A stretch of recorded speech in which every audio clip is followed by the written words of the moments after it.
It's time for Screen Junkies Movie Fights.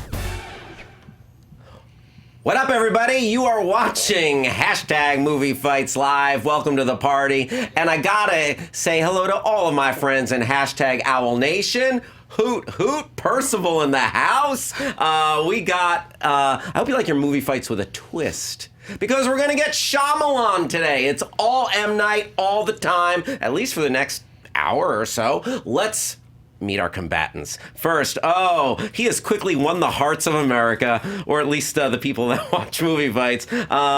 He is a former movie fights champion, winner of franchise fights, our good friend Cucumber. Oh, hi, everybody. Good to see you. Good to be back. Oh, applause this time. My God. Yeah. Thank you. Cucumber, great to have you back. Thank you for stepping back into the squared circle here at Movie Fights.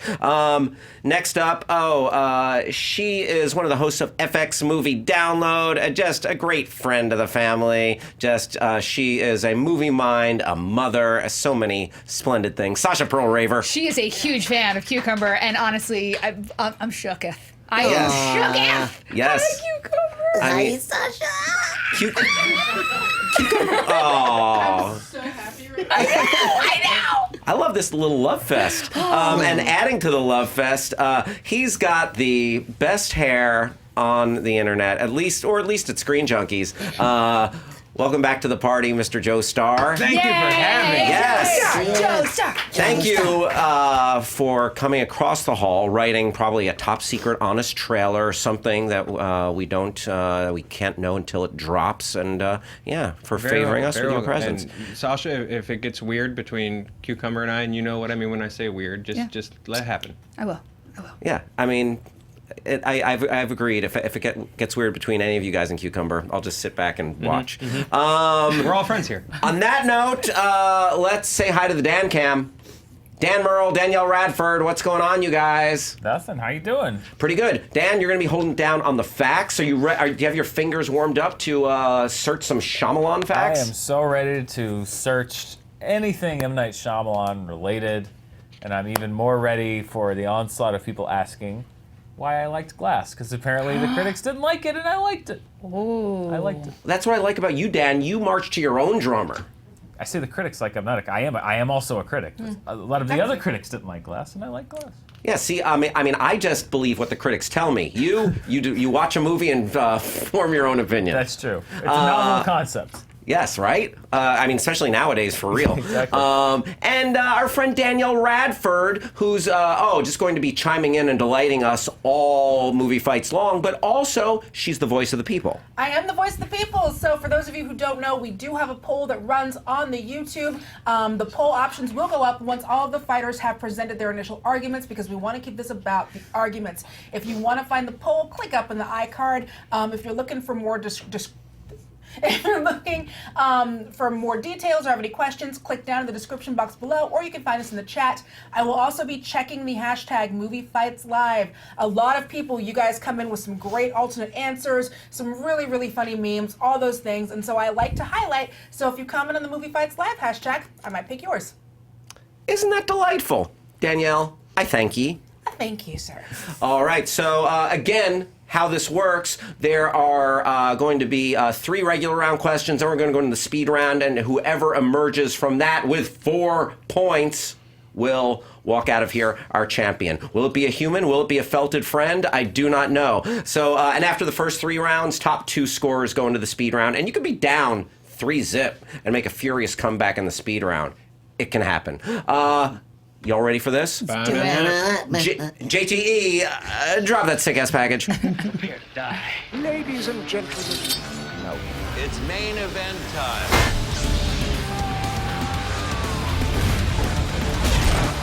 finish him! Thank you, Thor. All right, so as Dan mentioned, Glass is opening this weekend. This is M Night Fights. M Fights Shyamalan? Movie Fights Shyamalan? M Fight Shyamalan. Yes. Thank you, Joe. Oh, God, So, that's so good. Question number 1. we ask you. So he's had an up and down body of work, some great films, some less than great films, and everything in between. We ask today, question 1, what is the worst M. Night Shyamalan movie? And we start with player number 1, Cucumber. Well, the only actual answer to that question is The Last Airbender. He was given a perfect roadmap of a masterpiece, and normally I would say, you take adaptations on their own salt, but literally, it's so well done, you could take almost anything from it and just duplicate it and make it better. But the only thing that moves slower than the plot is the bending in this film. You have 6 guys who make one stone move like 5 inches. All the kids are terrible actors, which is unfortunate, especially Aang, Ong. The only person who has a soul in the whole film is the guy playing Iroh. Everyone else is boring and wooden. It's quiet. You don't care when anything happens. The power of water is like their big moment in the whole thing, and all he does is lift a wave and do nothing with it. It's a complete wasted effort. It killed what could have been a fantastic franchise, and it was very disappointing and hurt my soul a little bit. A soul-hurting effort on the part of Shyamalan, according to Cucumber. Sasha. So I'm going to go way back to his film Wide Awake, which is such a roaring pile of shit. Ooh, sorry. Ooh, already did it. Sorry. But if you haven't seen it, which most people have not, let me just tell you, this is what it says online. A 10-year-old Catholic schoolboy who, following the death of his beloved grandfather, embarks on a quest for the meaning of life, starring Rosie O'Donnell. What else do you need to know? This is a movie that M. Night Shyamalan said he wanted to be a comedy that would make people cry. That's not what comedies are supposed to do. You've got Rosie O'Donnell in the lead. That is the twist. Rosie O'Donnell playing a nun, which is just uncomfortable. You have a child who's, of course, the M. Night Shyamalan part of it is that the end of this movie, spoilers if you don't want to know, click away, 5, 4, 3, 2, 1. His dead grandfather shows up at his track meet in the end, and that's how he knows God exists. What the what? It's so dumb. It is so sophomoric. And the next year he would make Sixth Sense. This is everything that we do not know M. Night Shyamalan for, and there's a reason for it because he went completely off track. It's basically an overzealous Lifetime movie, and no one wants an M. Night Shyamalan Lifetime movie. Thank you, Sasha. Joe, what you got? I will need a fact check from Dan because I think Sasha made that movie up. I've never heard of it. My answer is The Happening. This is when you look at the M. Night Shyamalan movie, weird, wooden, atmospheric, there's a creepy twist. Sometimes it works, sometimes it doesn't. And I know I'm wearing a shirt that says "Don't hate, create" right now. So respect to the man because the man takes swings and he takes big swings. Sometimes they work, sometimes they don't. And The Happening did not work. He's mad at you. Oh, the spirit The wind just kicked on. You pissed off the trees? You pissed off the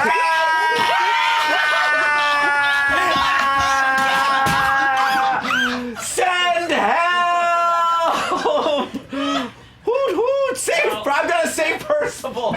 We've been in the studio for 3 years, 4 years. I have never in my life heard that sound before. Oh my God! Yeah. I Guys. thought the rain was gonna come in. I think it's the AC. No, The wind- it is the angry, evil wind that's going to kill us all. We're all jumping off the roof at the end of this. Some kind of air switched on that we've never heard before. It's blowing really hard, too. Yeah, we may have a delightful whooshing for the rest of the show, which is this is the Wait, hold Happening on. sequel. Can we just This say is the that revenge. Joe absolutely has lost this round because obviously I mean, M. Night's coming for you with this angry wind. quite possibly, but And now it's dying down. Now the wind is dying down. and scene. Joe, you did that just for effects, didn't you? I did. That's the twist.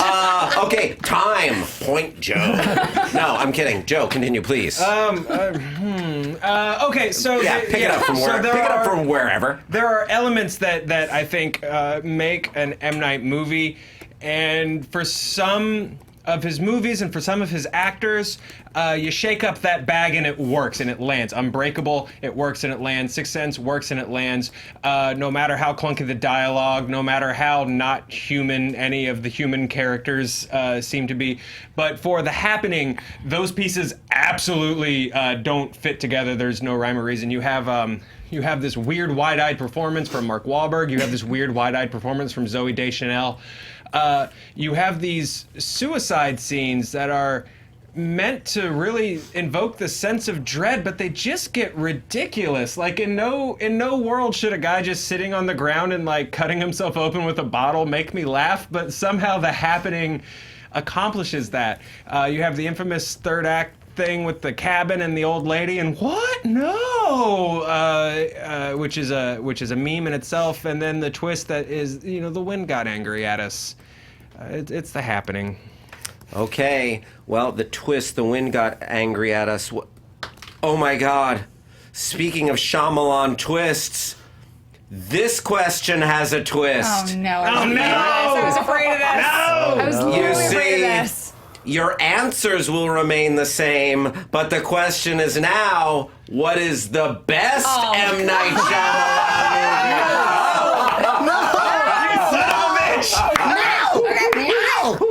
Why didn't we see this coming? Okay, I'm ready. Ready? All right, fight it out, y'all! None of the bullshit that we see with M. Night Shyamalan movies do we see in Wide Awake. Instead of us going to this weird wooden performance, we actually have a delightful child that we all come to love. What he did with Haley Joel Osment, he also did with Joseph Cross in Wide Awake. You've got Robert Loggia in this movie. Robert Loggia is a national treasure. It's actually a comedy. It's got heart. It feels good. It's only about 100 minutes long. Thank God, because the M. Night Shyamalan movies are long. And instead of him trying to be all like thinky, it's just like, do you love your grandparents? Do you wish they were alive? Did they go to heaven? Guess what? They did, kids, and they'll show up at your track meet to cheer you on. That's a feel-good movie.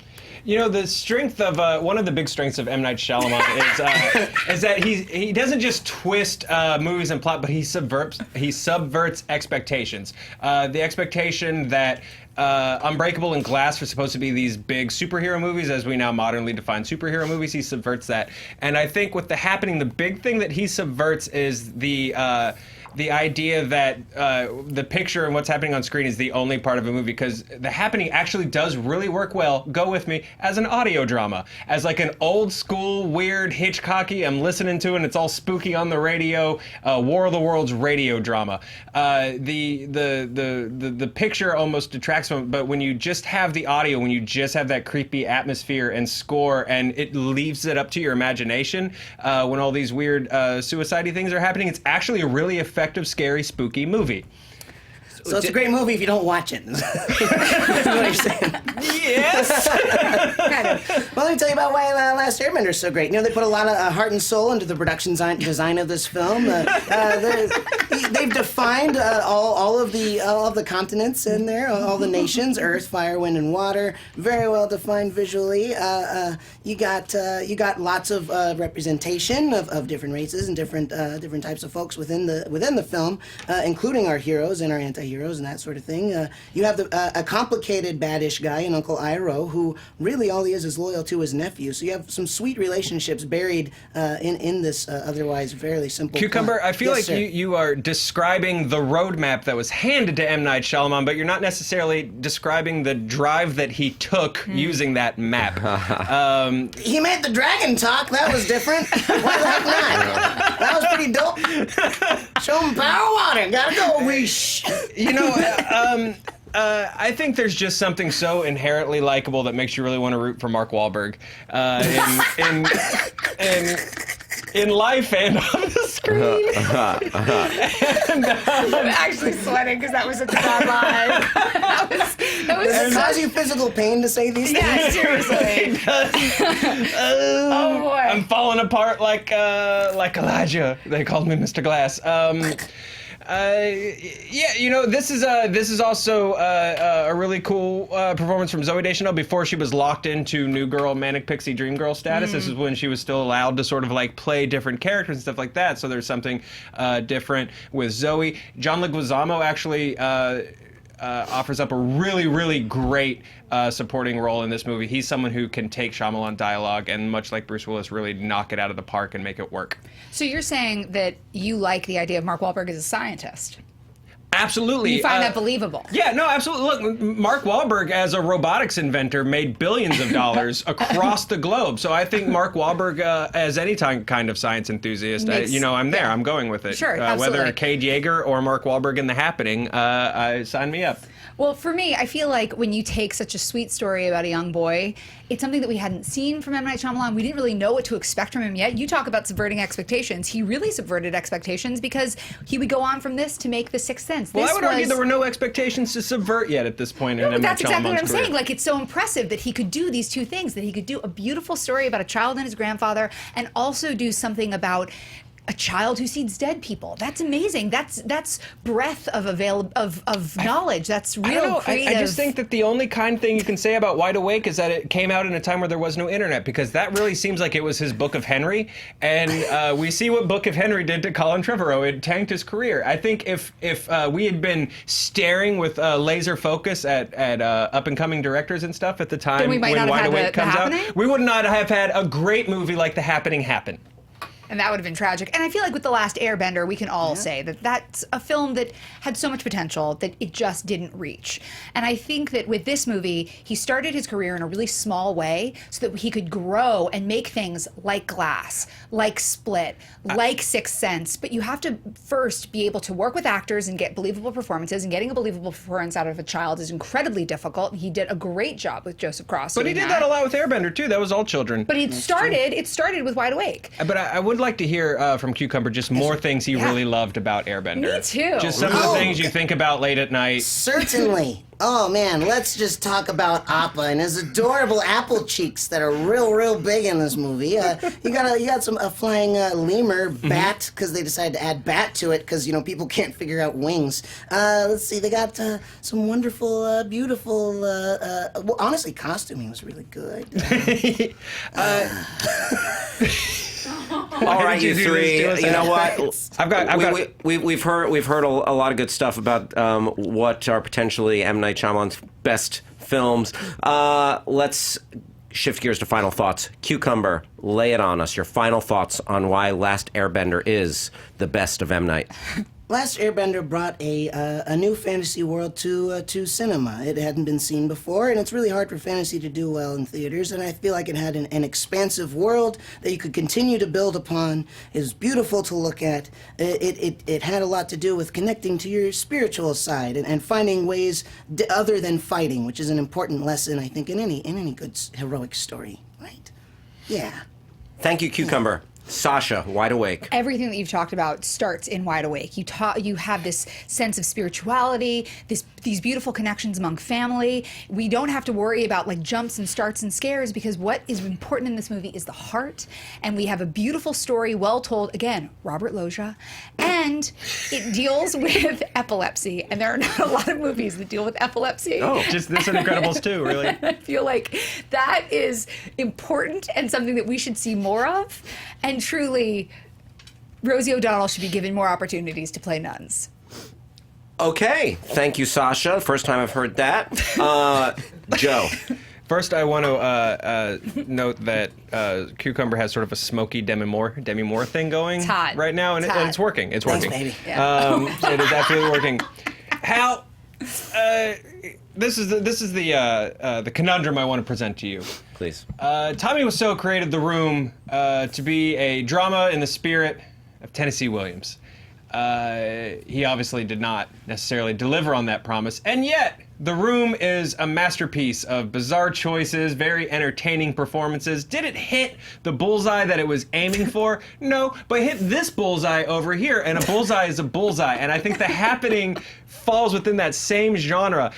Is it going to be an all-time, compare it with Hitchcock, thriller, weird, what's going on here classic? No. Is it going to hit that other bullseye where we just really enjoy watching it with our friends and pointing at it and going, what is happening?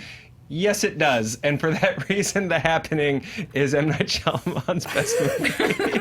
Thank you, Joe Starr. That is time right there. Dan Murrell, any facts critics? Any fact info? check Joe. He asked for one. Wide Awake was indeed a film. It was released on March 30th, 1998, although it was produced in 1995. It had a production budget of $6 million. It was released in 43 theaters and grossed a total of $282,175. Modest. Rough start. I collected the, I don't know why, I collected the information from the critics on the worst of M. Night Shyamalan. That would be The Last Airbender, After Earth, and The Happening. But now, his best, The Sixth Sense, Signs, and Split are the ones that his critics like the best. Signs? But strangely, yeah. It's really weird, right? Strangely, one thing that I am an expert on for some reason, because I've seen it 20 times, because I'm fascinated by it, is The Happening. So there were a couple of small things that were incorrectly stated about The Happening. Number one, Did I just quench you? Mark Wahlberg was not a scientist. He was a science teacher. Oh, Yes, excuse me. he's a teacher. Sorry. And Science John enthusiast. Leguizamo was not cutting his wrist with a bottle. He was cutting it with glass from the car accident he'd recently been in when the You're right. driver, when there was a hole in the roof of the Jeep in the You're right. canvas roof, and the driver went headfirst into a tree. These are the things I'm here to do. Yeah, a little bit of crossover similarity between The Happening and Bird Box as far as the. The Bird Box and The Happening share a lot of DNA. Yeah, a lot. Right? And I would be remiss if I did not ask you, and I'd be doing our fans a disservice. I did not ask you for a quick Mark Wahlberg. Oh, come on. Just a little taste. Just a little taste. Please. What? No. That's my favorite. Okay, so back to this round. Joe, you made me laugh many times, so you were a little all over the place in an audio drama. Shut the movie off and just listen to it. That's that's not serving the movie. And then like the bullseye thing. That's like if you were going bowling and your ball jumped into the next lane, and you knocked over all their pins. But that would not be a good thing. You get in trouble. No one at that bowling alley would ever forget that moment. That'd be awesome. If you had a strike on another lane. True. I said, to me, it came down to Sasha and Cucumber here, and I feel like, I mean, I would. Sasha, you pulled out some big guns at the end there with the epilepsy, and Donate but I feel Cucumber best imparted his simple vision of the world created, the set pieces, the heart, the soul of the film. I feel like Cucumber, he had a choice. It struck a chord in him, and he stayed on that path, and his was the most consistent argument. So I'm going to go with Cucumber on Good this choice. one. Good choice. Very Yeah, fair. The Last Airbender. Very fair. Dan Murrell. Yeah, I'm gonna have to disagree with you there a little bit, Hal. Sure thing. I felt that this was somewhat easy for me. I will agree that Joe's justifications didn't quite strike home for me, and I felt like Cucumber was reaching, if I'm being honest. And I felt that Sasha was the one who was able to effectively turn the page and sell me on Wide Awake. The fact that it was a child performance, it was what he had delivered in later films, that it was a different kind of movie. And so Sasha actually has my vote for this argument. All right, Sasha Thanks, and buddy. Cucumber Thanks, buddy. locked up at 1-1. Let's go to Danielle with the people's vote. Oh, The Happening. It's going to be The Happening. With Twist. 57%, it is The Happening. Yeah! The Last Airbender with 21% and Wide Awake with 20%. So now what? Yeah. All right, The that power means- of them knowing a thing. That means it's up to Danielle Yes. to voice her opinion to break the tie. Oh, boy. Yay. Here we go. I'm a people. All of these were fantastic arguments. In this case, I gotta agree. I'm going Cucumber. Nice. Cucumber takes the point. Danielle, Well were there played, any sir. other Well played. answers for best or worst, or any dank, grimy memes or anything? Grimy meme. Grimy. These memes get dirtier every week. A lot of people wondering why the village wasn't in there. A lot of people are wishing Cucumber feel better because they're worried about your sexy new voice. Yeah, Thanks, Cucumber, guys. were you out like partying last night or something? Yeah, I'm a screamer. It's some smooth jazz, but I was rocking out anyway. Just, that kind of thing. That sounds disruptive for the other concert goers. I paid my ticket like everybody else. And then my favorite comment, because everyone, the twist on this threw off everyone on Twitter. So Quarter Pirate says, These three are great at lying. Yes. Yep. Thank you, Danielle. All right, so it is Cucumber 1. Sasha and Joe looking to get on the board. Here is question number 2. So, we've seen the worst case scenario for M. Night directing an established property, Avatar The Last Airbender. What IP would he be just a great fit to make the movie for? Just a hand and glove, perfect fit. What IP? Is this also going to twist? Please, God, no. You're not going to know until you TBD. answer. No, I will say for the record, there is no twist on this question. I will start with Sasha. All right. So I was thinking about things that M. Night Shyamalan is good at, and that is, like you said, creating an atmospheric performance. He does a lot of stuff with color theory in his movies. He gets amazing performances out of children. So I thought it would be very, very cool to see him take on Little Red Riding Hood. We have seen him have, oh God, not that version. That one's horrible. Oh, no. Oh, that one's so bad. No, but I like the idea that he's actually had some great female performances. Like Toni Collette in The Sixth Sense is so underrated. I love her so much. She's incredible.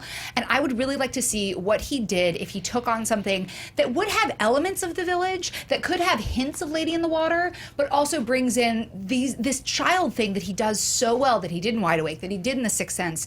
So we could see him take on a young female in the woods and make it really spooky, and then do one of his crazy, amazing twists. I think that would actually be fascinating. And if you took the real fairy tale as opposed to that garbage movie that you just saw, or Is that Amanda Seyfried? Yeah, in it's there? Amanda Seyfried. It was like right around the time of like Twilight. And the guy who was cast in it didn't make it into Twilight, but he ended up in this, and now we don't know his name. Anywhooch, because Catherine Hardwicke directed that. This is not good. Wow. Anyway. But I think that would be very, very cool, and I would like to see that. I think he'd be great at Little Red Riding Hood. M. Night Shyamalan's Little Red Riding Hood. Joe Starr. I'm gonna watch M. Night Shyamalan do a little tag team fun with another horror guy, Stephen King, and I would have M. Night Shyamalan direct The Dark Tower. Speaking of terrible movies that, good lord. So here's something that The Dark Tower got wrong, the movie.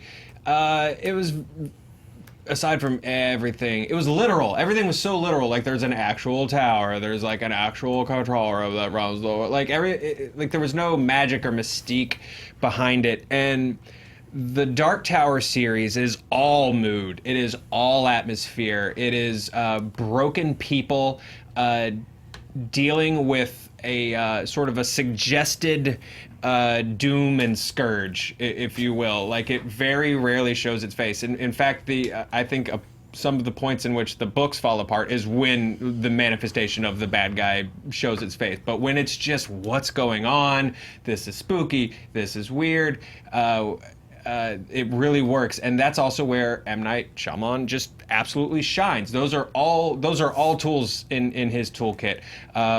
Broken protagonists, sad and somber people at the lowest point in their life, thrust into an extraordinary situation. Sasha mentioned color theory. Dark Tower is covered in color theory and numerology, and I think that is just the kind of stuff that M. Night could just like take a bath in, like a big old bucket of sand, and he's a chinchilla, and he's just in there just digging around in the chinchilla bath sand of the Dark Tower. Yeah, I just think it's a real good fit. Dark Tower. FYI, chinchillas clean themselves by rolling around in like sand and sawdust, right? That's right. Yeah, That's right. Thanks, Joe.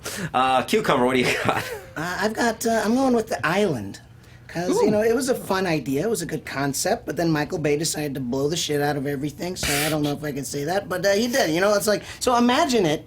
It's an escape from dystopia story without all of Michael Bay's BS. You get to focus on the characters, the quiet horror at the realization of what's happening to them, like within that facility, and then the escape. We actually get to zoom in and focus on the people and less about the spectacle. I'd also love to see him try his hand at more science fiction in general. I think he's got a good brain that could fit along the lines of Outer Limits or Twilight Zone. That's kind of up his alley, and he could finally set something that's not in the woods and not just rely on that particular thing. I think he should stretch himself and try a little bit of that. I think he'd do well with The Island. All right, 3 different properties. Let's fight it out, you guys. Okay, so M. Night Shyamalan can barely execute one idea. You want him to take on the Dark Tower? Yeah. That seems real sketchy to me. Here's why it will work.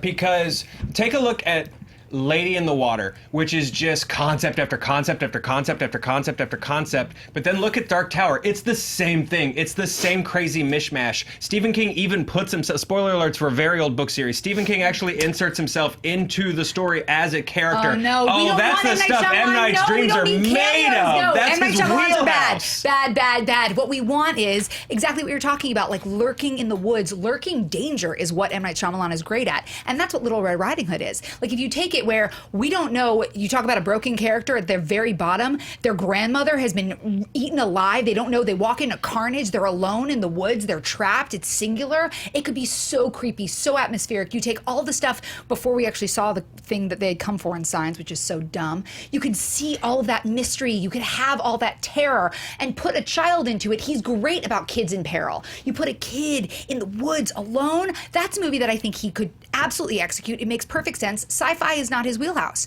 Sci-fi is not where M. Night Shyamalan lives. And The Dark Tower, I think, he would get so lost in it, we would never have something clear. We need something which has parameters. He needs very, very clear, concise. Like, this is literally, it can be a 3-page story.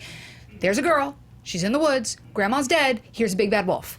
That is something he can do. The hour flashback that you're going to get to explain how the wolf could have possibly done it, because we as the viewer are too dumb to figure it out for ourselves. As opposed to how they got to the island? Well, they don't know. They're raised in there. They don't know any better. Well, you know, Red gotta find 'em off Riding Hood first. doesn't. I think Red Riding Hood is missing some of the earmarks that make an M. Night Shyamalan movie an M. Night Shyamalan movie, which is one of the reasons, among many, that Airbender didn't work, because Airbender, that's not one. That's the best M. Night Shyamalan. That's okay. That's fair. Sorry, let me retract that argument. That aside. I think here's the thing. Yes, lots of concepts going around, but The Dark Tower is literally a paint by numbers for M. Night Shyamalan. It has everything that he's into. There is a kid lost in the woods. There is just weird doom. There is a section where they just have an existential war of words with a devil-possessed train, which is just nothing but building suspense and tension and dread. I mean, this is literally training wheels for M. Night Shyamalan to work in another property. Are you trying to pronounce his name differently every single time you say it? Yeah, I'm just trying to throw you guys off. Just trying to throw you guys off. I agree, though. I don't think he can handle that many ideas. Especially, there are parallel planes of existence in this world. Correct? Yeah. Oh yeah. Yeah. He can't handle that. Like Lady in the Water, you said it's all those concepts, but it's all around one house and a pool and the edge of a forest, and still it was just cluttered storytelling. But sometimes a student just needs a teacher, and in this case, Stephen King is the Obi-Wan to that young Luke. And we already sometimes saw it just that takes, movie hey, version. here's what you do, here's how to do it right, and you just kind of have that eureka moment. And I think that's what The Dark Tower is But for then what M. Night happened? Shyamalan. What happened last time? Then if they had the paint by numbers, if they had the Obi-Wan, then what happened? What, you mean for Airbender? No, well, that too. Because Airbender's not his color No, palette. I'm saying that's not the his, movie that's not version his of genre. Dark Tower was already terrible, and they already were shepherded. So. Yeah, because you put a sort of just a journeyman director that didn't have any sense of tone or atmosphere like M. Night does, and so you lost all the horror elements and all that. Ooh, what's going to happen next? Elements from that Wait, story. who directed? I need a fact check. Yes. Who directed the other? I don't remember. I actually don't remember. Well, let's get that after All the right, we'll get round. that please. Wait, directed which again? The, Sorry. the Dark Tower TV movie with the Dark Idris Tower, Elba and- Idris Elba and Matthew McConaughey film. Yeah. Cucumber, I'd love to hear a little bit more about your take on the island. Certainly. Like I said, I think it's a simple idea, and I feel like the horror reveal of what they exist for, the clones, figuring that out, I think, is the sort of scene that he does beautifully. Quiet, darkly lit, and that realization, the panic of having to get out. Those kinds of quiet moments are where he is strong. Not necessarily anything that involves gun slinging of any kind, or action, or violence. Let people talk. That's what he's good at. Let people talk or let people not talk. Let people wander terrified in the woods. He's very good at that. It just reminded me of my favorite line from Best in Show. We can And- talk or not talk for hours. And you also talked about how Wide Awake opened doors for him to do other things. I think every time he stretches himself, that's when he does his best, right? The next thing. So the next thing was The Sixth Sense. So if he steps into sci-fi, maybe that could be his other next thing. the next beautiful thing that he could actually try to excel at. So Which I is think- actually a great point, and that's what I would like to see him do with a female protagonist. Because we've seen him sort of wrap movies around, like Women in Peril, like Split, like Sixth Sense, but he's never had a woman be the center point of his movie. And I would love to see what he does when he actually, like, because even Lady in the Water, Bryce Dallas Howard is not the center point of that movie. Like, everything's sort of She happening. is in The Village, though, right? Oh, that's what I'm conflating M. Night Shyamalan movies. But it's still never the center point. Like, it's always the woman is on the outskirts. And I want to see him take a young female protagonist and just drive that car. Because I think that that's something that really, really, really would propel his storytelling. Turn this into your final thoughts, please. And please, God, let's not have a cameo. In my version, there's very few characters. And the fewer characters that he focuses on, the better he does. Sixth Sense, it's just two people. Like, really, that's the center point of that movie. If he has a very, very focused vision, if he has a template, I think he could make a beautiful, driven, dark, spooky, freak-out movie based on IP that we're already super well aware of, but he'll give it the M. Night twist that we will never see coming, and I would actually be fascinated to see where his mind takes that story that we already are so aware of. Little Red Riding Hood's actually the wolf? What? I don't know. Joe Starr. With as big as Dark Tower feels, it is still a small ensemble of characters that just have horrible things happening to them. You have Eddie the drug addict. You have Susanna, I believe her name is. I just got that wrong. I think she turns into Susanna. Anyway, you have Roland, your gunslinger, and you have Jake, the boy in peril.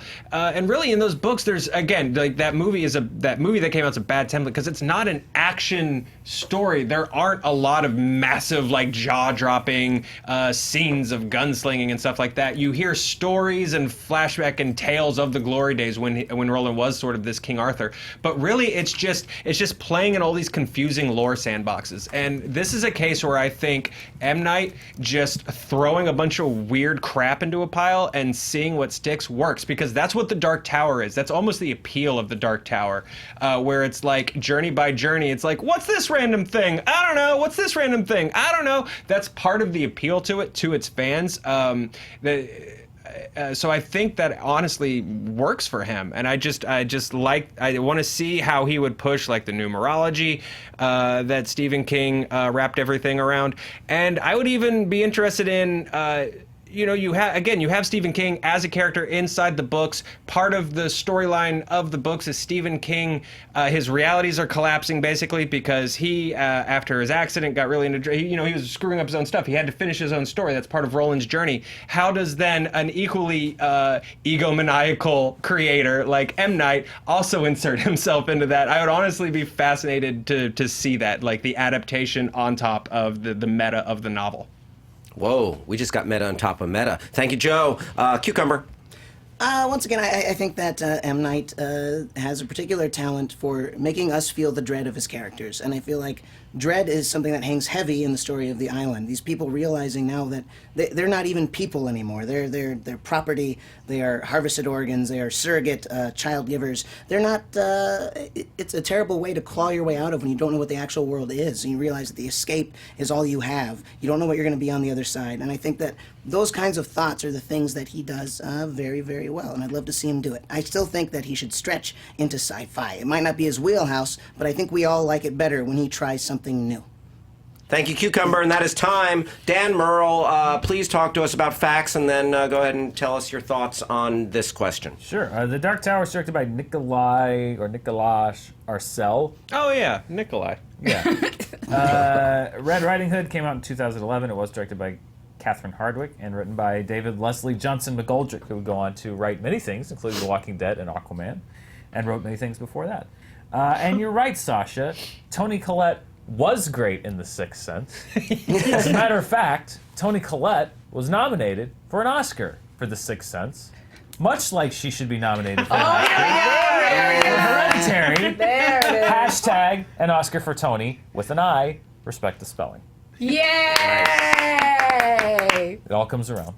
Yes, it does. Yes, it does. As far as my thoughts go, I gotta say, I mean, I thought that Joe sort of he took a big body blow and then he doubled down on it right again at the end, which was the last thing we want is to see M. Night put himself into his own movie. That's disastrous. That's part of what's been the problem going forward. I agree with Sasha's point bringing that up, and the doubling down I don't think. Plus it just sounded like a mess to me. It's like throwing stuff at the wall, and it's the Dark Tower, and but inside of it is a meta-narrative on top of that. That's what the books are.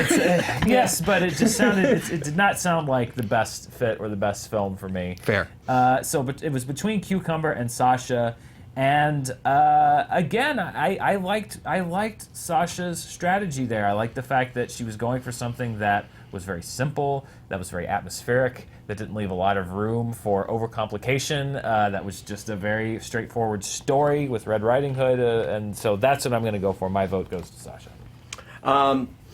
Thank you, Dan. Yeah, Joe, you painted something that's kind of fascinating. Like if M. Night could take a little bit of the piss out of himself and in that way and journey into his film, then maybe. But yeah, it just seemed overly complicated, and I find Lady in the Water repellent. I do too. I don't know why I kept using it. And it's just there's so many just like dangling threads and weird just details that like are. That I just did not get on board with in that movie. So it started to feel like we were getting into that territory. So yeah, it came down to Sasha and Cucumber to me, and yeah, I feel like we just had a little bit more of a clear vision of what Sasha's would be, even though Cucumber made a decent argument for the island. Yeah, I'm also going with Sasha. Nice. So Sasha, you take the point. Thanks, Danielle, guys. Thanks. talk to us. All right. Okay, with 41% of the vote, The Dark Tower, 32% went to Little Red Riding Hood, and 26% for The Island. A lot of people, first off, an Oscar for Tony. It's happening. An Oscar, hashtag an Oscar for Tony. Nice. I know that nomination voting is closed, I think. We can still will this into existence. These things can happen. We gonna secret it, you guys. Yes, it must happen. It must happen. And then, so forensic_chick on Twitter says, can I nominate M. Night to do a Muppet movie? I would watch the hell out of that. And as a reminder, he did do the Stuart Little movie. It's true. Cucumber's not liking that suggestion. What about a Cucumber movie? Cucumber's like, stay away from my people. Cool. Thank you, Danielle. So, moving into question number 3, it is Sasha 1, Cucumber 1. Joe Starr looking to get on the board. He's in it. This is it. All right. It's your point. Here it is. Now that Unbreakable finally has a follow-up, what other M. Night movie most deserves a sequel? And go ahead and pitch it. So, question 3, start with player 3, Mr. Joe Starr. I went with The Sixth Sense. From a purely like dry businessy angle, this is the only other M. Night movie that I think anyone would be like, interesting. I think the moment he's like, time for Signs 2 or Lady in the Water episode 1. I think everyone just sort of walks out on him. But Sixth Sense is the one where people I think would kind of go, yeah, okay. Here's my pitch for The Sixth Sense. Cole, our young man who famously saw dead people, has grown up now in the public eye. He, just like, the Miss Cleos and stuff of the past that could talk to your relatives and read your fortune and stuff like that. Cole grew up in the public eye as this guy as this medium who could talk to your dead relatives and help them resolve issues and move on and stuff like that. And he's sort of this big child star. He has his own Ghost Hunters show and all that crap. And then eventually, as the public always does with younger stars, they turn on him. He's sort of forgotten. He becomes a joke. So now you have this young man, his mid-30s, something like that, who has spent his life sort of trying to find, to give meaning to the dead, who now sort of has to find some meaning in his own life. So that is Sixth Sense 2. Sixth Sense 2. Around the horn to Cucumber. What do you got? I'm going with The Village 2. So as you remember from The Village, it was the Edward Walker's fortune in Covington that was keeping the entire village protected, right? It was paying for the rangers to stay there and keep people out. So this story takes place with the next generation in Covington. The fortune has run out. There's a government shutdown, so there are no more park rangers keeping Ripped the from forest the safe. headlines. So a financially and emotionally struggling family sees the now abounding wildlife preserve as a wonderful place to have a free vacation. The father makes everyone wear matching T-shirts for the trip. Of course, they're all red, the bad color. They stumble upon the village, thinking that there are free available cabins. But because they have approached wearing red, the people who live there are now hiding in the woods, and it will be a fight to get their home back, to get the village back. So it's going to be a clash of worlds and beliefs and knowledge of what is out there. And will it end violently? Will it end peaceably? Whose minds will be blown? I don't know. I think it's a good story. Worlds collide in The Village, too. Yeah. Sasha, what do you got? Well, I'm really glad Danielle brought up Stuart Little because we're bringing it back. This is a different kind of sequel, though. Rather than just doing a sequel, because there's already been 3 Stuart Littles. Oh, hey there, little Jonathan Lipnicki. We are going to allow this to be a full Stuart Little reboot. So the first one was written by M Night Shyamalan. He did not direct it. Also, they took the E.B. White book and they kind of threw it out the window. Like, it did not at all adhere to the E.B. White book. In this one, we're actually going to pay respect to the book. Now, if you have not read the book, it's super weird. There's a normal family in New York who have a child, and the child is born a little rat. And they treat the rat as it is their child, and they raise it, and they're worried about how it will be in the world. Will people accept it? Will people fear it? Will people hate it? And by the time the rat is 6 years old or 7 years old, it already speaks, thinks, and behaves like a teenager. So it's a genius rat, too. So what I want to see is let's have M. Night Shyamalan not just write, but also direct this movie. Once again, bringing a child in peril.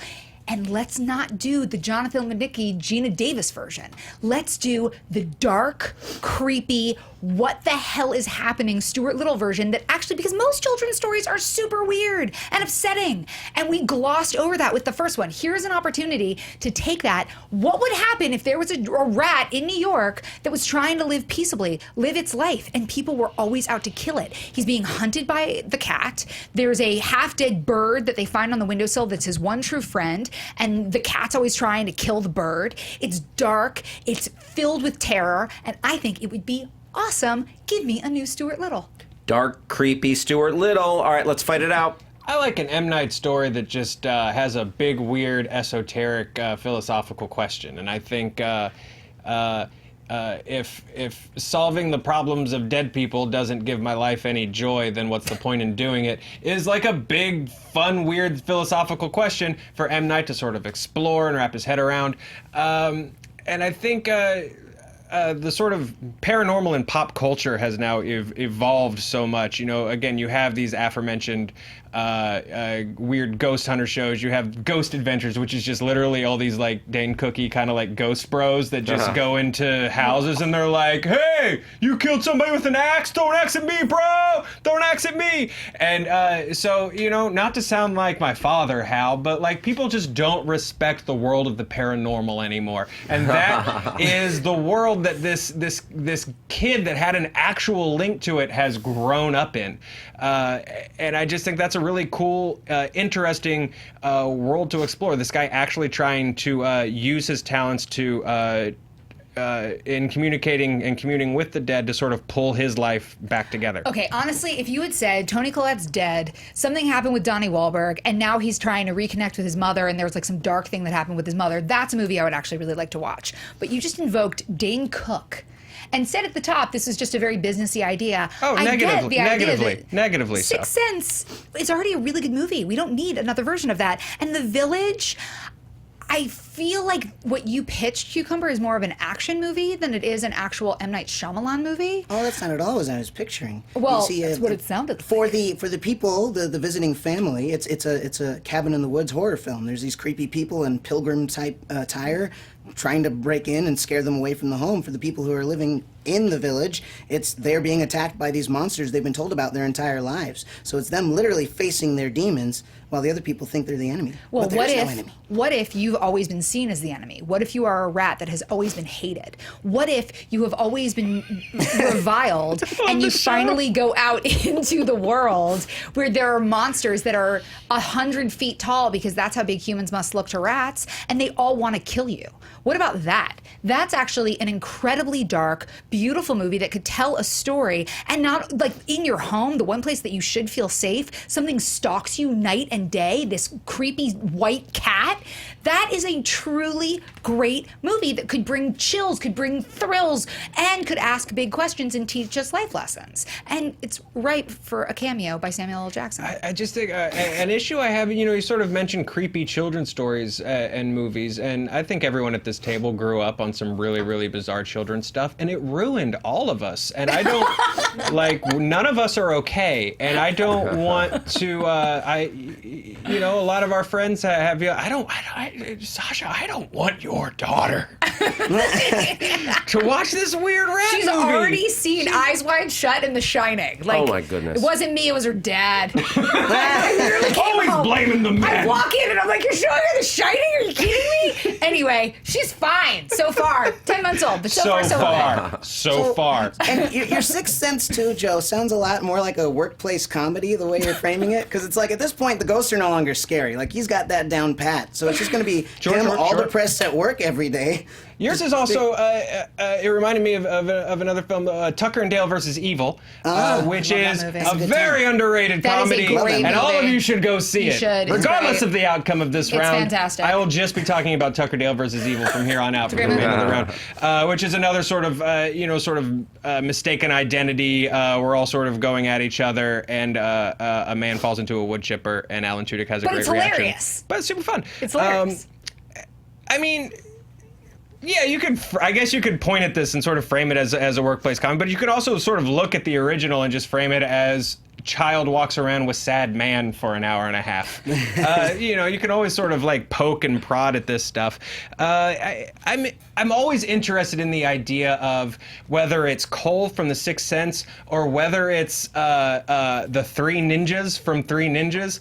What happens to all these kids after they've gone through these weird traumatic things as adults? And I think M. Night could have a really interesting take on, what happened to this bizarre kid that from a very young age has been dealing with dead ghosts and cleaning up other people's problems. I just think there's a lot of meat there. There's an interesting sort of, very sort of evenly paced, just like all of his stuff is, sort of problem to explore over the course of a feature. Thank you, Joe. Cucumber, final thoughts. Toni Collette is dead and something weird happened to her. Aha. Still my pick. Yes. Man, you threw in a little twist at the end there. Cucumber. All right. Well, the way I feel this one would go is it's got the best of Signs. It's got the best of The Village, where it's people who are trying to defend their homes against invaders. And in this case, neither party means either any actual ill. They're just both terrified. So it comes down to, when they meet, what do they do? How are they going to respond to this? And how is that family going to explain to these crazy pilgrim people, like, hey, this isn't the world. Let's show you the world. And that leads to a whole new way of opening up their lives, because they ended trapped at the end of The Village, so this is their way out. But will they accept it, or will they not? Will they fight against that thought and just get these people off their land, kill them, or what have you? There's traps already built into the village. I think it would be very, very interesting to have that kind of spooky, everyone's scared, no one knows what's going on, but when you find out, it's even worse. Ooh, you raised a lot of interesting questions. Thank you, Cucumber. Sasha? So I think that M. Night Shyamalan does his best work where he's in a world that is recognizable to us, like in The Sixth Sense, like in Unbreakable or Split, where you can recognize this world and you know that you live in it also, but then something terrifying happens. Like Signs, I'm not that scared about aliens. I feel like we could bro down. With Stuart Little, I think that you could create something that is so fascinating where I hate rats. I am terrified of them. I think a lot of people would look at that and be like, I can't be with that. Same way with creepy kids. Creepy kids scared the living hell out of me. Sorry. But take that You're adorable. You're not creepy. But you take that, you twist it in the M Night Shyamalan monomonoma, and then you make it something that is not only recognizable, but also preys on our biggest fears and is illuminating and at the end of the day, gives us a story that we can really root for and get behind, and with twists that we never saw coming. I think that Stuart Little, which we already know he knows well, and probably didn't get to do the version that he wanted to the first time around, but it did make $300 million. He could do that real justice now. Time. All right, there you have it. Dan Murrell, where are we on the facts? Round number 3. Factually, I know a lot of people would probably say to Sasha, like, Stuart Little's not a rat, he's a mouse. He is actually originally written to be a rat. He was a mouse, a very cute mouse in the movie version, because Hollywood. that's the Hollywoodized version, but he was written to be a rat, so that is not a factual error on Sasha's part. Factually, that's all that I really have. Very good, sir. Thank you for saving my ats. Yes, of course. I doubt it. So, yeah, three cool pitches here. Yeah, Sasha, I really found yours interesting. Like, it reminded me of like some kind of like Edward Gorey kind of just like like turn of the century kind of creepy story. Joe, I really liked yours too. I mean, it was not just a Sixth Sense sequel, but it was kind of a send up on like some of the reality genres that we see today, and like what happens to a child star dealing with that. Cucumber, I'm just surprised that you had all those facts on lock from The Village. I forgot so much of that, so thank you for reminding me of that. At the end of the day, it came down to Sasha and Joe for me. Yeah, and I don't know, I was just a little bit more excited about some of the elements in Joe's pitch, seeing what this guy that was so tormented grew up to be, and also the send up on these bro out ghost hunters type shows. That's what I would like to see most. So I'm going Joe. Dan. I'm going a different way, only because I was kind of split, and so it comes down to arguments and counter arguments. My thoughts are unbreakable. I think that Cucumber pushed Joe on the genre of his thing a little bit, and I feel like Joe didn't really fight back. It's like, well, okay, yeah, you could say it's that, and then he went from very specific to very broad, and I was like, well, but I'm really more interested in just like kids growing up, and I felt like it lost some of its focus. Like, I think that's where you really got to bore down on these ideas. And I felt like Joe allowed himself to be pushed a little wider. So it was actually between Sasha and Cucumber for me. Okay.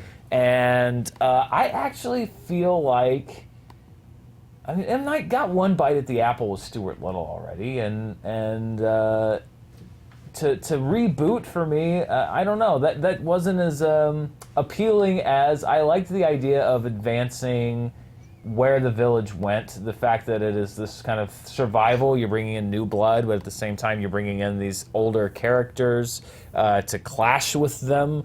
That's the pitch that excited me the most about what that movie would be. So I'm going to go with Cucumber. Okay, one for Joe, one for Cucumber. Danielle, can you put an end to these shenanigans of round 3? Maybe.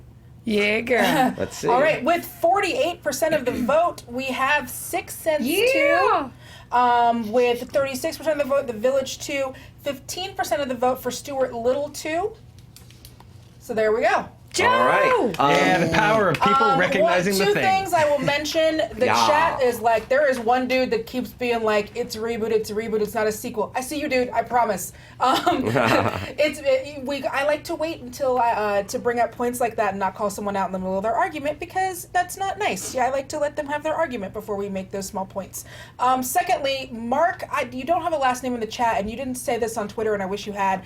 He pitched Village 2, The City, could be a fish out of water story, a comedy of these goofy villagers almost getting hit by cars. Oh my God, yes, it's like Rumspringer for The Village. Yes, I with want like that. Randy awesome. Quaid and Kingpin. Yeah, I buy that only if they do the thing without any punctuation. So it's like the word "to," but it's like also like taking the place of the word "to the city." So it's like "village to the city." Oh yes! Into it. I can see that. That really that makes it a lighthearted goof around. It does. Is that M. Night directing Unbreakable Kimmy Schmidt? Yes! It is. Unbreakable Kimmy Schmidt.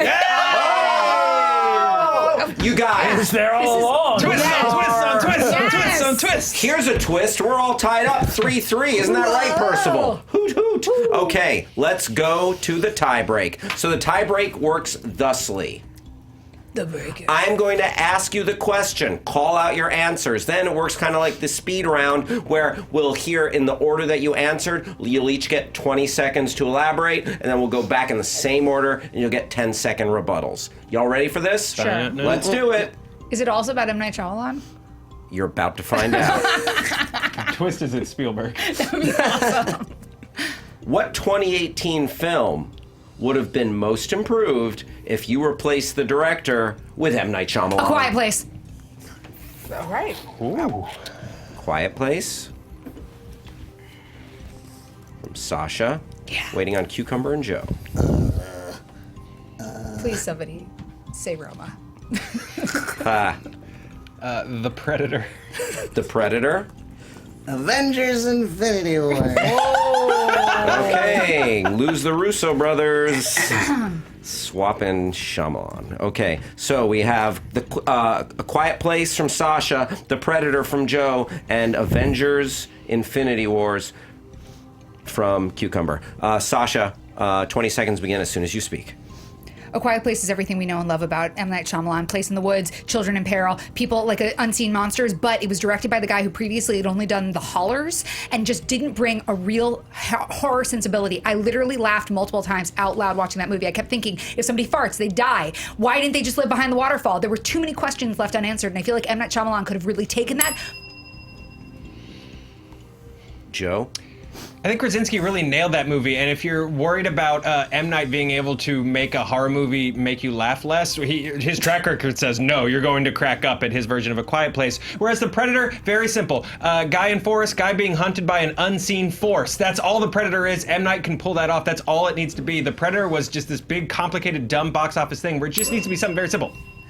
It's all one family. It's basically Signs, but in Avengers universe. You have an entire family watching all the events happen around as like all of Thanos' little monster guys are breaking in through the door. So it's these people trying to survive because you know the heroes are going to be fine. So it's them. It's the regular guy trying to survive in this horrible, horrible superhero world. Duh. 10-second rebuttal, same order. Sasha, Joe, Cucumber. Krasinski needed help. The Predator is already perfect. We never even needed that movie. And Infinity War, that is just not a version that anybody wants to see. And of course we know the heroes are going to be okay, but we want them to actually be imperiled, and nobody wants to see the Avengers actually imperiled. Joe.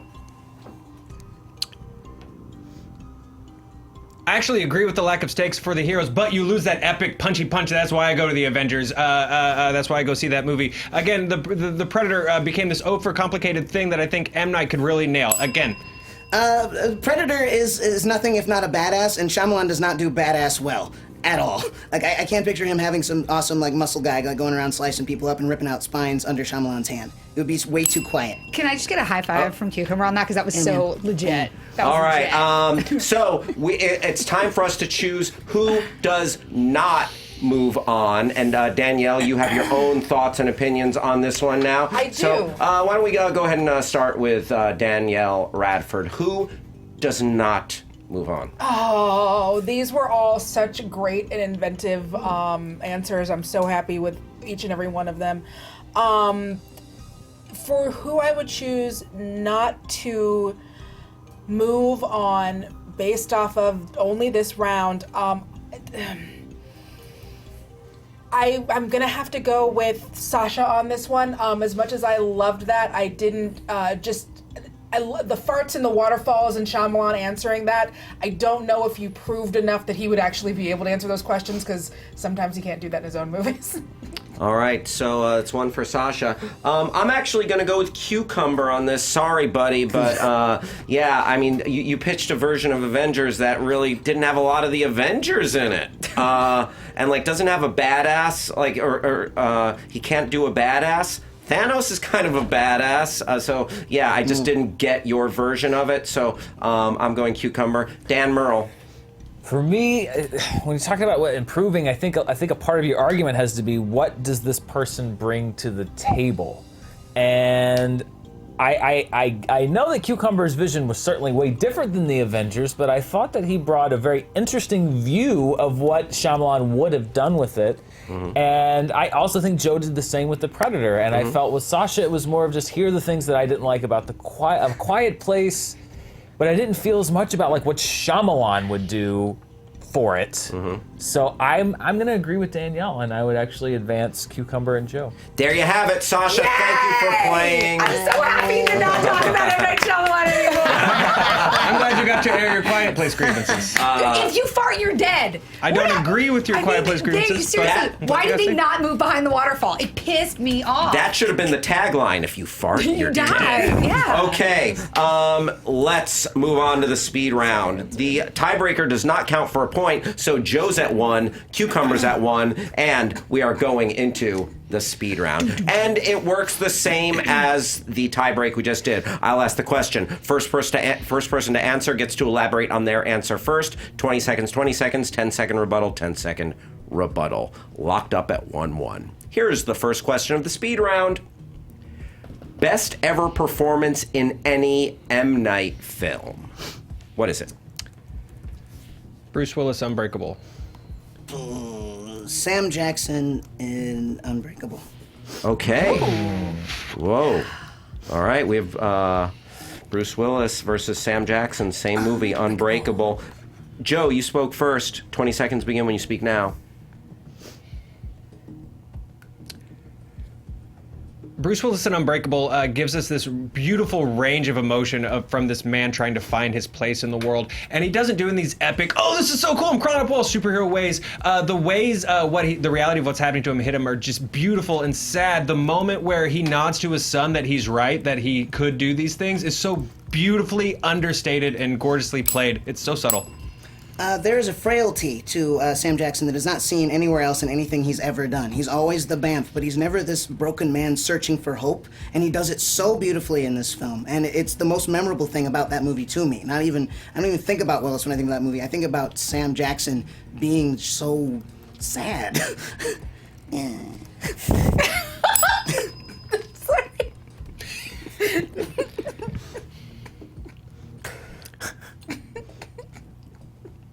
I think for Sam Jackson as a foil performance to work, you need that root and that anchor of Bruce Willis. That character also evolves depending on when you see that movie. As a kid who just wants to see a superhero finally step up and punch. Bruce Willis could have been replaced by a boulder with legs, I think. It wasn't a particular performance of depth in that movie. He's Bruce Willis being Bruce Willis as he's always being Bruce freaking Willis. Sam Jackson actually showed range and depth. Okay, yeah, I gotta go Cucumber on this one. He just, Cucumber, your description of Sam Jackson's performance made me feel something. Danielle Radford. I've got to agree. I've got to go with Cucumber on this one. I think it's that last salvo against Bruce Willis's performance is what did it for me. Yeah, boulder with legs. Poor Bruce Willis. What's that? Poor Bruce Willis. Oh, poor Bruce Willis. The Legend of Bruno. Okay, it is 2-1 Cucumber. Going to question number 2 of the speed round. Here it is. What movie's better? Unbreakable or Split? Unbreakable. Split! Yep. Okay, we heard Joe Starr first with Unbreakable. Joe Starr, 20 seconds begin whenever you speak. Cucumber has Split. Split goes in two bad directions. It turns into girl in a cell torture porn, which is not done well in the movie, and we've seen it enough. It's done to death. James McAvoy's performance is incredibly overrated. It's just a guy doing different accents. I can do that for the rest of the speed round if you'd like me to. In fact, I will. My next speed round question, I'll be a British person. It's just a boring movie, whereas Unbreakable is this beautiful, melancholic ode to the superhero. Well, I would agree that not all like 20 whatever personalities within him were completely defined. The major ones were, and they're very clear both in body posture, facial expression, and vocal dexterity. That is the mark of a very strong actor with great range. Not just it isn't just voices. It is posturing. It is intent. It is acting, and it was a full, strong performance. 10-second rebuttals. Sorry, you're right. It was voices and different sweaters. Whereas Unbreakable, the tone, the score, the atmosphere, the twist that you didn't see coming. No one even knew this was a superhero movie. It still stands up today. It's a fantastic film. No one knew it was a superhero movie. The guy ran a comic shop. Let's calm down for just a minute there. Everyone knew what they were in there for. They knew what they were getting. There were no surprises. But it felt okay. But Split did something fantastic. Dan Murrell. I have movie fought Joe Starr and Spencer Gilbert on this James McAvoy thing for like 2 years now, and I will continue to do so. However, based on the arguments, I feel like Cucumber was just a little too much put on his heels and on the defensive, and I feel like Joe was able to make more points for his movie, so I would have to go with Joe.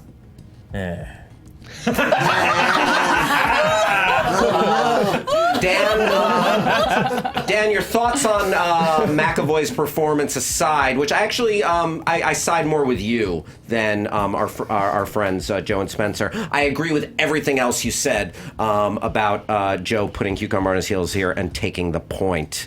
I really like Joe's comment about it being an ode to the superhero movie. Great. So this is question number 3 of the speed round. Here we go. Who has had the overall better career? M. Night or Michael Bay? Ooh, yeah. M. Night. Okay. Bay. Joe gets Bay, and Joe is Bay. Thanks, guys.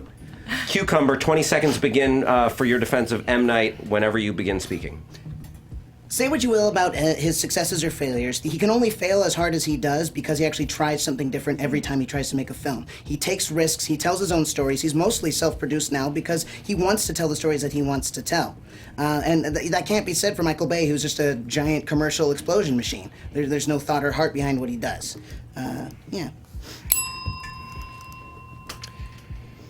I think the difference between these guys is that M. Night was immediately handed all the money and then they took the money away immediately because of what he was capable of. Michael Bay earned the money, made money with that money, and is able to, on his own terms, pull back and do smaller things like Pain and Gain, which is this fantastic, really fun character piece before going back to blow him up. So part of your career is making money, and the dude makes money. While on top of that, Bad Boys, fantastic movie, one of the best buddy cop movies of the 90s. Hey, create, don't hate, buddy. Shyamalan made some beautiful, beautiful things, and things that would not exist without his brain. Granted, he's very, he loves himself as well, but he makes very, very unique fun. Sorry. I think the difference is in the lows, and M. Night's lows make you go, stop making movies, and Michael Bay's lows make you at least go, that was a cool explosion, and I like that American flag. Like, the aesthetic is still there, like you can still sit and watch without being completely angry. All right, there you have it. That's the best. Dan, what time is it always in a Michael Bay movie? What time is it always? What time is it always in a Michael Bay movie? Explosion time. No, you said this once. It's always like the perfect setting sun. Oh, it's always, yeah, the perpetually magic hour. Yeah. All right. Everyone sits in lives on a flag farm near the sunset 24 hours a day. Fall asleep. Danielle.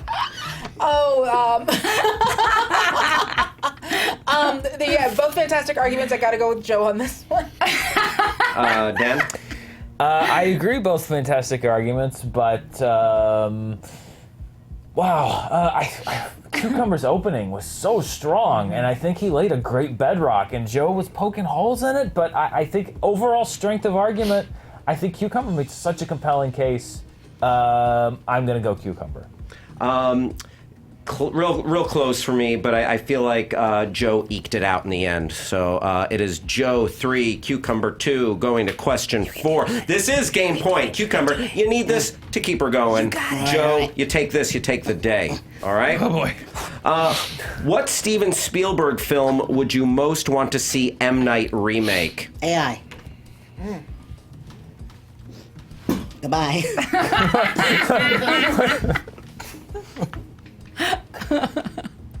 AI and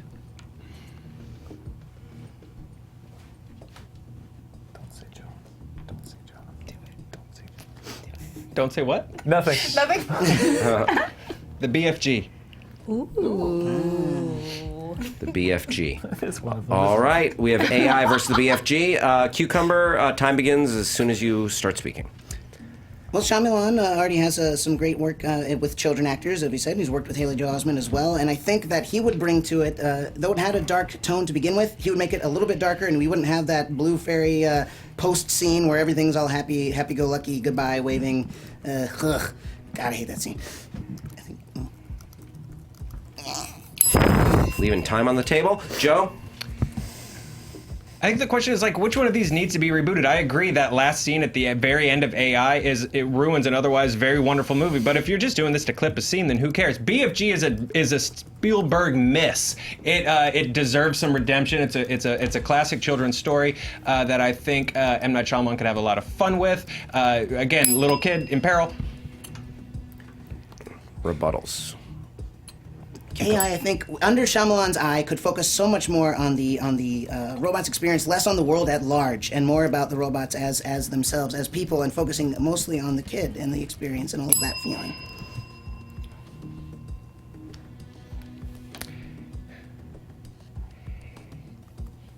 AI needs the heart and empathy that Spielberg delivers to work, whereas the BFG just needs an intellectual sort of connection between kid and giant and sort of exploring the ideas within it. But M. Night can't bring that heart. Time. All right. Woo. Dan Murrell. I felt like Cucumber with the AI brought up a difference in tone as well as a difference in worldview and perspective that M. Night would bring, whereas I felt Joe's rested solely more on just like, it wasn't a very good Spielberg film. He brought the kid stuff in at the end, but I heard more about what M. Night would bring to it from Cucumber, so I'm going with Cucumber. I gotta agree with you again, Dan. We are all tied up at 3-3. Okay. You got this. Okay. You beautiful little bastard. This is for the game. A great moment in sports, indeed. If you remade The Sixth Sense today, who should play the Bruce Willis role, Dr. Malcolm Crowe? Tony Shalhoub. Stephen Root. Ooh. Tony Shalhoub. Stephen Root. Wow. We heard Shalhoub first. Time begins as soon as you speak, Joe. From Galaxy Quest to Ms. Maisel, we've seen Tony Shalhoub as a performer who can do it all. And as this guy sort of lost and sad who's just lost his marriage and has this weird connection with his kid, I think Tony Shalhoub would knock that out of the park. The performance is all in the eyes, and Tony Shalhoub has like the saddest eyes in the business right now. He would just nail that. Plus, he would pull off that tweed suit really, really well. I think he could add little spots of humor where they're necessary. Oh, you want to talk about versatility? Stephen Root is one of the most varied character actors in existence today, and he's been working nonstop since forever. But he would also bring such heart. You immediately connect to that man anytime he's on a screen. You feel for his soul. And imagine that wedding scene with the ring being slid across the table with Stephen Root on the other side looking all sad. Picture his character from True Blood, the saddest vampire in the world.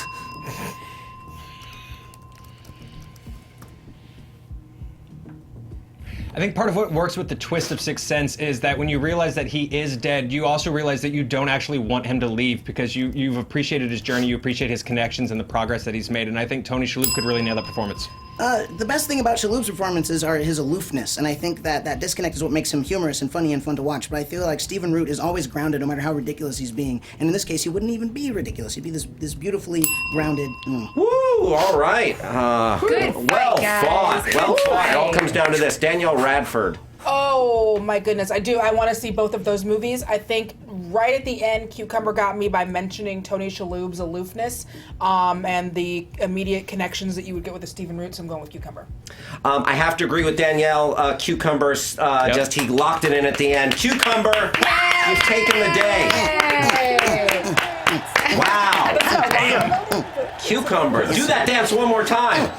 That's not my best. But, Yeah, it was pretty good. I know you're a little worn out from that jazz concert last night. Yeah. Jazz.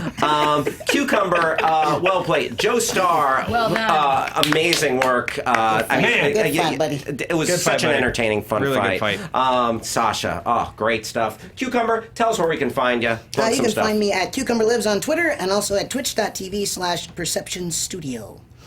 Well played. Cucumber, you know what? Some people were wondering if you were a flash in the pan after winning after one question on our Women in Film special. But you're proven that you come to play. You're here to stay. Cucumber, nicely done. Joe Starr, great stuff. You pushed this felted friend to the limit today. Man, I gotta tell Tony I'd let him down later.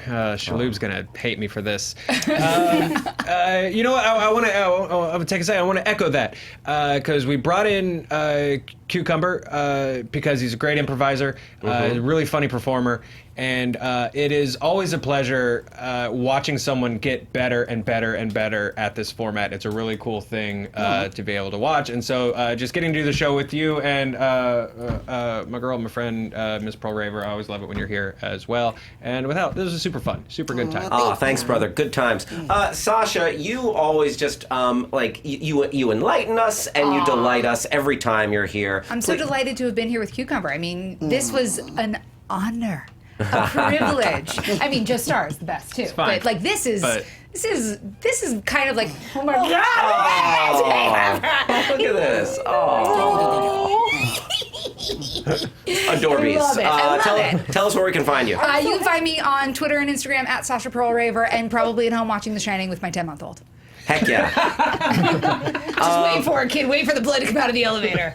Dan Murrell, please tell us one more time how we can support Toni Collette and her bid for Oscar Gold. I mean, at this point now, a hope and a prayer at best. However, if anyone has any heist planning that we could perhaps pull off a heist to make this happen, I've always wanted to be part of a after heist. the whole Moonlight and La La Land debacle, It's not an uncrackable system, Hal, is what I'm saying. I would never encourage criminal activity, but, you know. I think you just did. This is a web series I would watch. Nathan Fielder figured this out with the Emmys, right?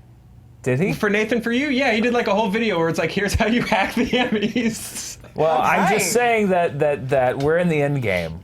Yes. We really are. And this needs to happen. Mom is coming to Collette. There must be some justice in these Oscars for Toni Collette, because Hereditary will never happen again. Hopefully. Right on. Oof. Oscar Unless for it's a Toni. terrible remake. Hereditary? Hashtag an Oscar for Toni. You don't want to see Hereditary? No. Hereditary.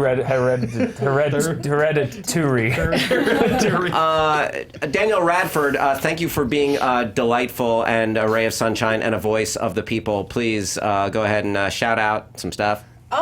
Find me on social media, Twitter at Danielle Radford, on Instagram, Danielle_Radford, and I have a Patreon where we watch some wrestling, mostly bad movies these days, and we talk about them on our Discord, and it's really, really fun. So come hang out. That sounds like good times. It's fun. Yeah.